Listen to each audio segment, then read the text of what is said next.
I was too scared to even open up my own mouth. I ran away. Went to find my mother and tried to stay with her for a while. Things got real bad and I had to go. In all that time, that letter was the only thing I ever got from you.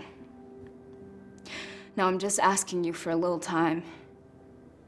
Because I am done being passed off as someone's case number. I want out of the system! So are you gonna help me out? Apple's a construction of a number of different people turned into this character. Where do you begin to identify? I started to put on the weight first, because Ron really wanted me to put a little bit of meat on my bones so I didn't look like I was plucked from Hollywood, because the girls at the shelter were a little bit bigger, and he wanted me to fit, rightly so. And then definitely cutting of the hair really put me into Apple's mindset. It seems like such an ambitious role, and it's not something that I think we've seen you do before.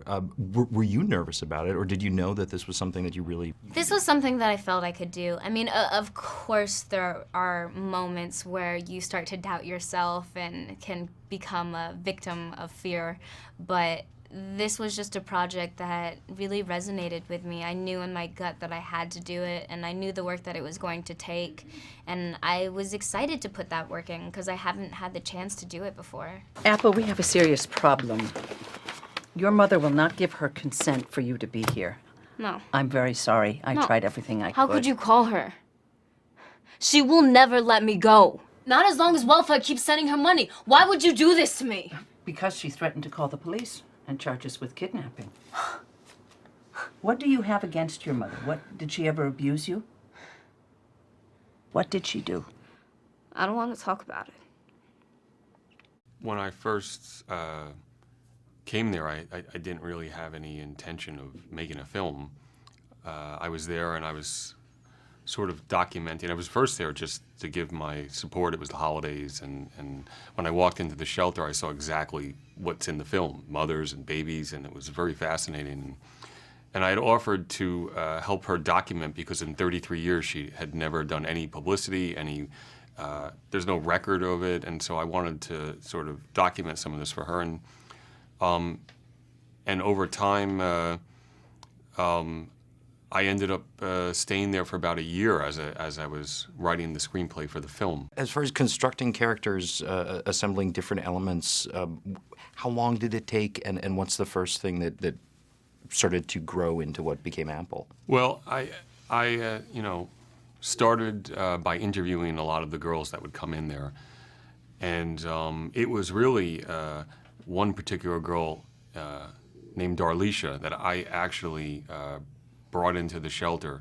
One night I was going to meet Kathy, and I met her just standing there in front of the shelter, and invited her in, and it turned out that they had a room for her. And I didn't know that she had walked 35 miles in the freezing cold in January without a jacket to get there. And when I told her she could stay there, she hugged me so hard that it sent like a jolt to my heart.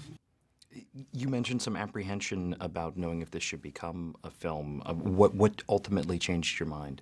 I have a saying that God writes straight with crooked lines, and my whole life's been like that. And I think Ron was brought to me because he knew someone that knew someone that knew someone, and he knocked on the door and he said, "Can I come and visit one Christmas?" And I let people come and visit. But I don't let people do movies about us, and I don't let people do stories about us. And over time, he ingratiated himself to the mothers. And if you can get past the mothers, then I guess I have to take a second look at you, and that's what I did.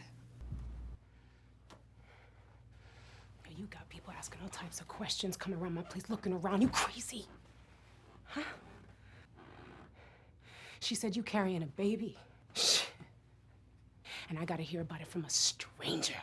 That's nice. That's real nice. Humiliate me like that. What's wrong with you? It was really painful, actually. This sort of like casual sort of decision, like, oh, sure, I'll do that. That could be kind of interesting. Turned into this experience that was super intense, actually, because it's really the self-denial and the lack of self-reflection in this person, or self-responsibility. It was just really sad and really intense. And I'm glad actually that I got to show even a part of my own ugly, and also I think for humanity's ugly, because we can actually get to that place. That's how bad it can actually get when we don't have support around us, and we don't choose to learn from our mistakes, and we don't try to evolve and mature.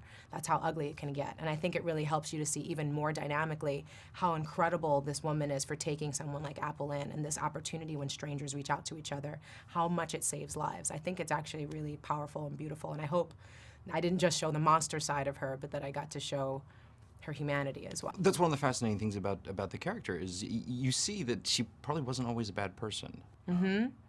Yeah, and I think that's just really interesting. You know, I think we don't get the chance, you know, I think had it just as it was written, maybe we wouldn't have had that. So I'm really glad that the audiences particularly asked for that scene to come in, and I'm really glad because I think it just shows, you know, how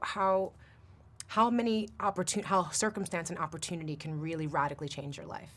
And I liked that I was able to kind of show that this person is a person. You know, she made bad choices. That's all it is. She just made a lot of bad choices. And then they just got so bad that she refused to look at those choices anymore because it was too painful. And so we do that. We all kind of put up our blinders in some way. Maybe it doesn't manifest and look that way, but we can do that a lot in our lives. We can shut certain aspects of ourselves down and just not look at stuff and let those skeletons in the closet build up, you know, and how difficult, if you don't look at those things, how much more difficult it is for you to grow.